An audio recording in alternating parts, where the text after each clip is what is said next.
How do I do it all? The Brezza gives me the power. KKR's title defence is on shaky ground. 3 wins in 8, just 1 win at home. And now they welcome a side against whom they have a fair amount of baggage in Punjab Kings. We build up to that game on Maruti Suzuki Arena presents ESPN Cricinfo Timeout with Finch and Varun here to help set things up. It's barely been 10 days since they failed to chase 111 in Mullanpur. The ghosts will still be fresh.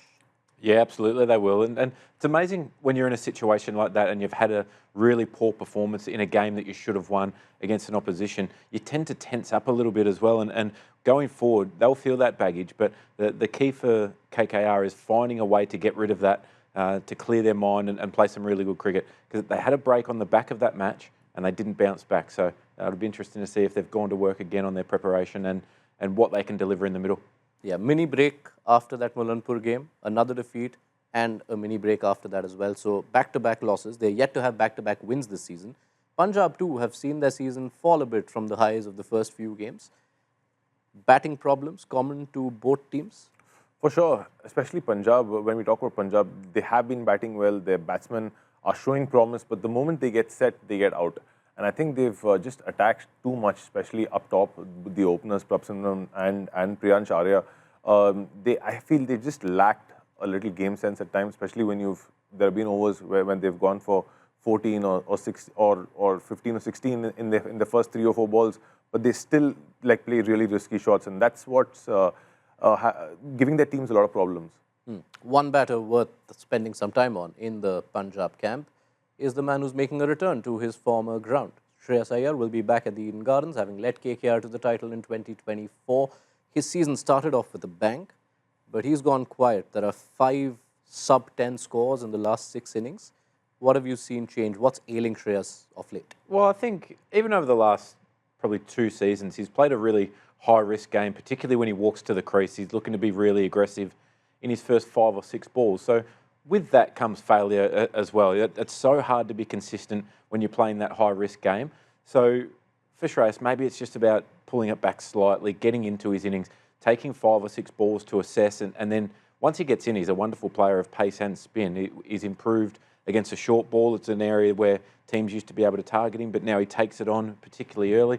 So I think it's just an opportunity for him to just relax a little bit and find that groove again. I think everything, once you start chasing your form as well, can feel quite frantic in the middle. So a big challenge for him, but no better time when you've probably been ahead of the tournament as well and you've got your team into a decent position, but this is where they need to earn their money. Is it even more necessary for him to perhaps play the role of a fulcrum? Because as Varun pointed out, there are enough young batters in this side who tend to operate in only one gear. The game is going in a different direction to what it was a couple of years ago, and that's not the way that people want to play the game. That everybody wants to be the hero, everybody wants to be the one that walks out and starts hitting boundaries from ball one. So maybe it's just game sense, like Varun said before. It's about understanding what a good total is if you happen to bat first.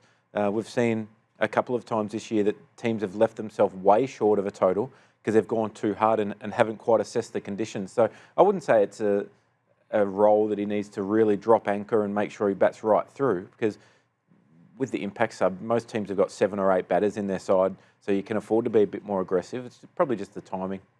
He also doesn't have the greatest track record at Eden Gardens in the IPL. Is there something about the conditions that doesn't quite suit him?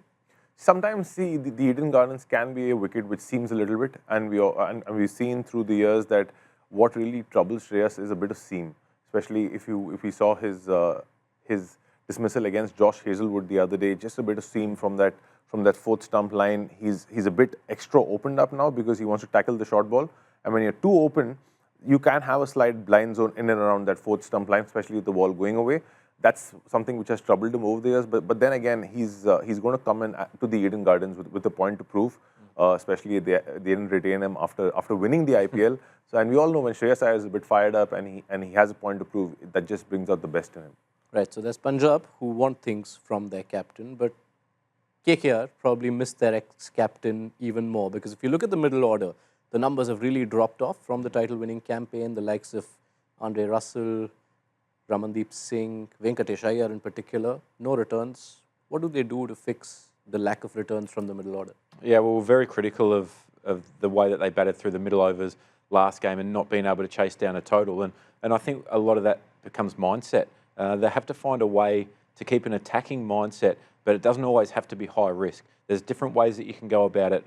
And GT in the match against KKR, they showed the perfect template. They hit a lot of boundaries. That was risk-free batting, but still a high scoring rate. So it's just about finding that balance again. And they're a side that, on paper, you look like that they can do some real damage, but they've been leaving way too much work to be done for the likes of Andre Russell when they're chasing a total. By the time he comes into bat, they're needing 14, 15 and over, and it's just not going to happen time and time again. It might happen once in a blue moon. So for me, they've just got to find the right balance and the right tempo. Eden Garden is a beautiful place to bat once you get in. You can give yourself a bit of time because it's a small ground. You can make it up. You beat the field and it just flies away. There's absolutely no relief for bowlers against in batters. What's curious, if you look at the breakdown of what seems to be ailing KKR's middle order, and we're talking numbers 4 to 8, is how much they've struggled against spin. They were averaging almost 50 against spin last season. That's come down to barely 20 this year. And it's strange because it's largely the same set of personnel. Venkatesh Iyer, Rinku Singh, Andre Russell, Ramandeep Singh. What explains this? I think they're missing Shreyas Iyer in the middle because he's a batsman who can really take on spin. He's got one of the best averages against spin, hardly gets out to spin. Mostly he's out to fast bowlers. But if you remove somebody who's that pivotal in the middle order, you're going to have issues. And also Ajinkya Rahane.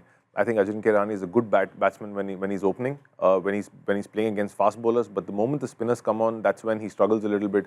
His strike rate has always been around the 120 mark. So I feel if Jinx actually opens, that would get in Venki Iyer and Rinku Singh earlier against spinners. That could just given them that impetus and then get Naren down the order. Think back to last season and what made KKR so successful. They had Narayan and Phil Salt at the top, both performing well. So by the time the middle order come into bat, they were probably way ahead of the game, way ahead of where they needed to be. So that gives your batters an extra couple of balls to soak up some pressure, to get into their innings, to maybe knock it around a little bit before they have to play a big shot. So that flow-on effect from the top, all bar one innings, Quinton de Kock hasn't been at his best. He was dropped for Gurbaz, who come in and missed out in the first game. And Narayan hasn't been anywhere near what we saw last year. And I think the flow-on effect of that, when you've got some inconsistency, Jinx knows that once he gets outside the power play, he struggles to score boundaries. So that's then putting some extra pressure on the rest of the batting lineup as well. So they've just got to find a way,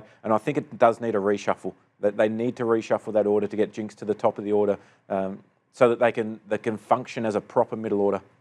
Seeing all the troubles, all the numbers we've seen, and the fact that Punjab spinners took 5 for 33 in 6 overs the last game, is there a case to bring back Glenn Maxwell as a spin bowling all-rounder?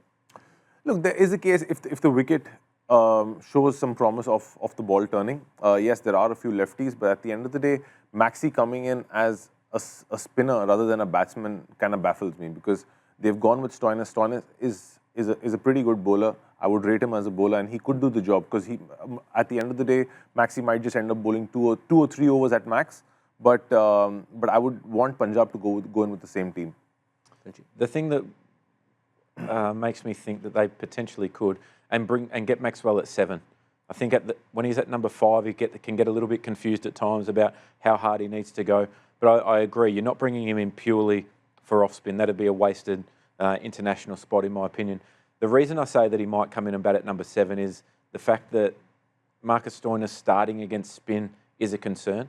He was knocked over in the last game, googly through the gate, and that's been a common theme throughout his career. He needs some time against spin. He struggles to pick it, particularly leg spin, and you throw Varun Chakravarti in there, who's... And Naren.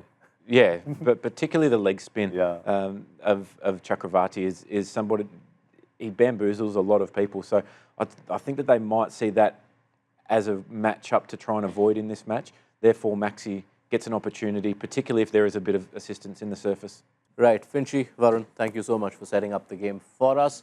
Punjab Kings are in that top race where a lot of teams are bunched together. They don't want to fall behind. For Kolkata Knight Riders, a defeat here will leave them potentially needing 5 wins out of 5 to go through. How do I do it all? The Brezza gives me the power.